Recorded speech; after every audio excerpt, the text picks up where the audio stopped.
Hello, everybody, and welcome to another edition of Inside Guns with your host, me, the Yankee Marshal. I'm sure most of you out there have already heard that Joe Biden is declaring war on ghost guns. You know, he ain't afraid of no ghosts. And he probably shouldn't be, because he probably knows all of them personally. Especially the ones that haunt D.C. I'm pretty sure he remembers when Lincoln freed the slaves when he was in junior high. So it's kind of hard to be afraid of ghosts when you're on first name basis with most of them.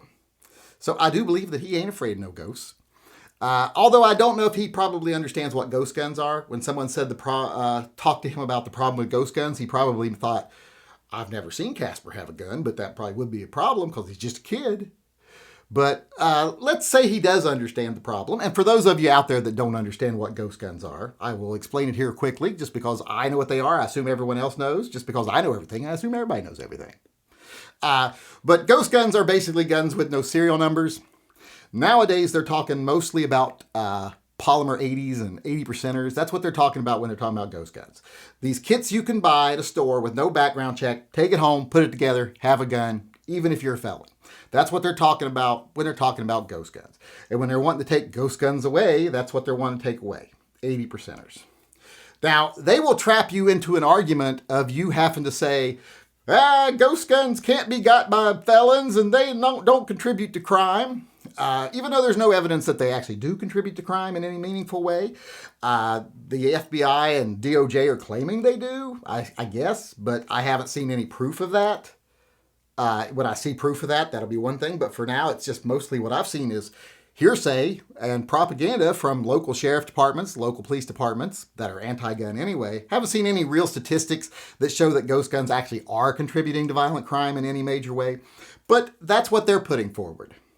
So they want to put forward the narrative that, bad guys are getting ghost guns because they can just go in and buy them without a background check. And what they want us to get stuck with is trying to argue that, that can't happen. That's not a problem. Now, we can argue that statistically it's not a problem yet, but we do have to admit that it could potentially be a problem because felons can get them.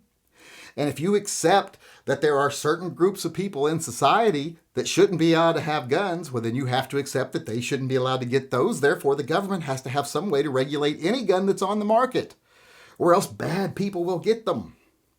And we can't allow ourselves to have that mindset. Even some people in the gun community have that mindset. They are anti-80%ers because they're like, felons could walk in and buy them. Well, felons can also steal guns. But in this case, they can walk in and buy them. You have to admit that. You can't get yourself stuck in that logic trap where you try to argue otherwise, because that's not the reality. What you have to argue is a different point. That even if they do, so what? Until it becomes a statistical problem where people are actually committing more crimes with them, I ain't worried about it myself. I don't care if a felon has a gun, to be honest with you, because I don't agree with that. If someone is too violent to be back out on the street, then they're too violent to be released. If they're too violent to have a gun, they're too violent to be on the street, period. You know what I'm saying? So keep them in prison. So I don't agree with restricted people.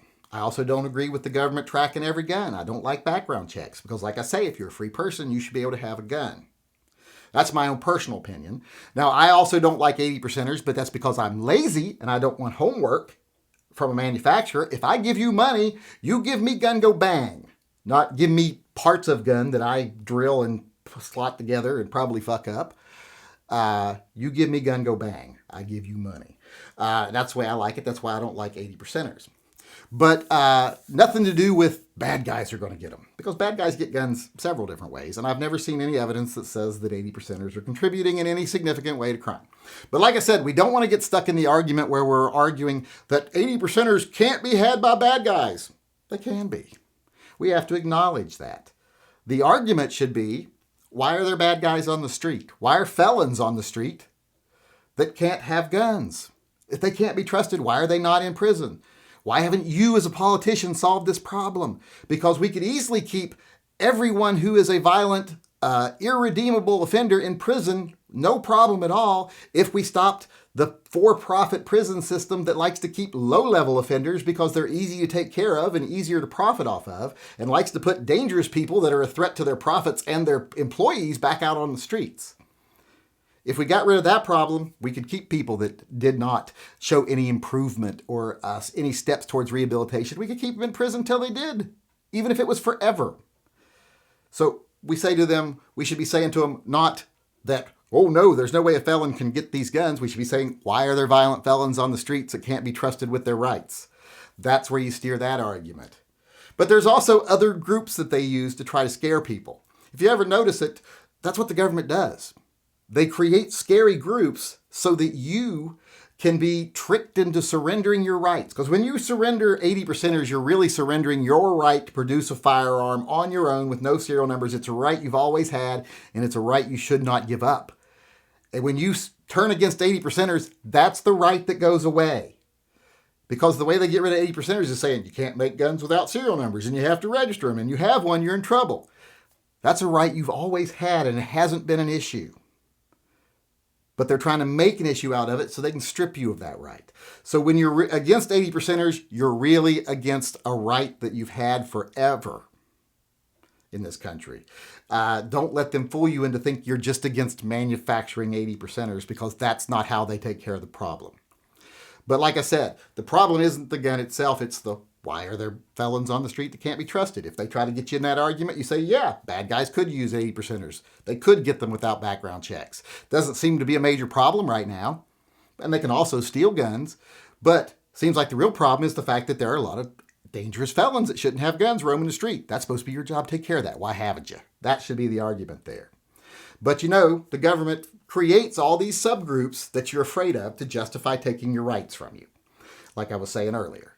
They create hate groups. Like they tell you, oh, we got to censor this Nazi group or this, alt-right group or this conservative group or this Antifa group, whatever. We want to censor them on social media because it's just the things they say is not safe. You don't want to have people like that saying things in front of your kids. And then next thing you know, you're surrendering some of your First Amendment rights because you're scared of a certain group of people and what they got to say.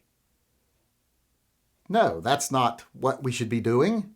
And most people wouldn't agree to that, but they agree to it with guns all the time because they're, look at these.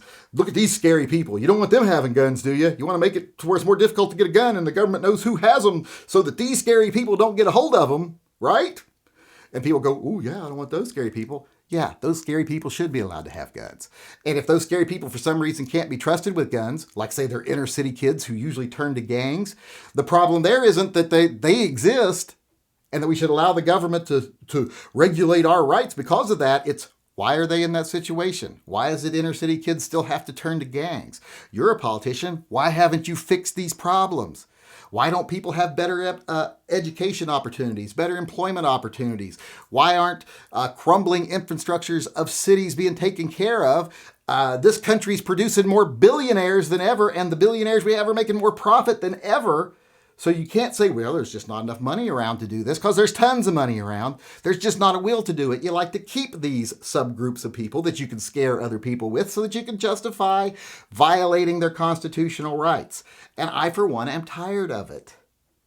The argument shouldn't be, oh, ghost guns are safe. They're as safe as any other gun.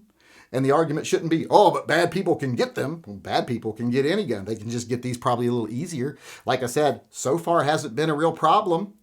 So why don't you deal with the real problems? You're saying, like when that mayor of New York said, oh, we got mentally ill people roaming the subways, and we got people in gangs just going into stores and smashing and grabbing and taking everything in broad daylight.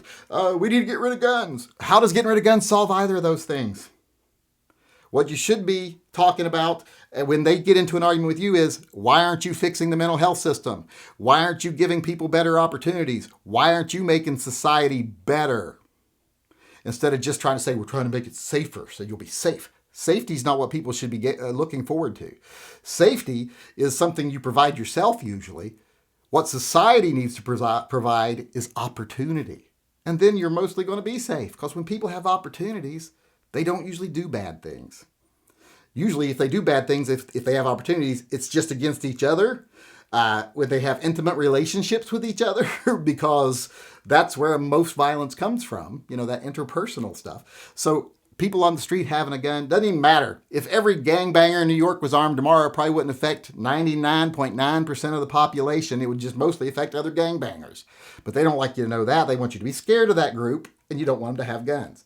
So they perpetuate the groups. They let them stay around. They actually foster it by not providing better opportunities, not providing better education, better jobs, anything like that, job training, which we could be doing easily and solving the actual problems. They want the problems to exist, like I said, so they can justify taking away your rights. We need to stop falling for that argument. We need to stop falling for these logical traps where we find ourselves in an indefensible position. We can't deny things like, yes, guns can be misused. What we have to start arguing is, why aren't you doing something about the circumstances that makes people misuse guns? All right, everybody, I went really long. I'm sorry. Like I said, I sometimes ramble because I have to make sure that I'm not only not confusing you, that I'm also not confusing myself. And that's pretty hard. It usually takes a lot of talking. So I'm sorry I took so long, but that's it for today. I hope I see you again next time. Until then, I just want to remind everyone, always carry and stay safe until I see you again.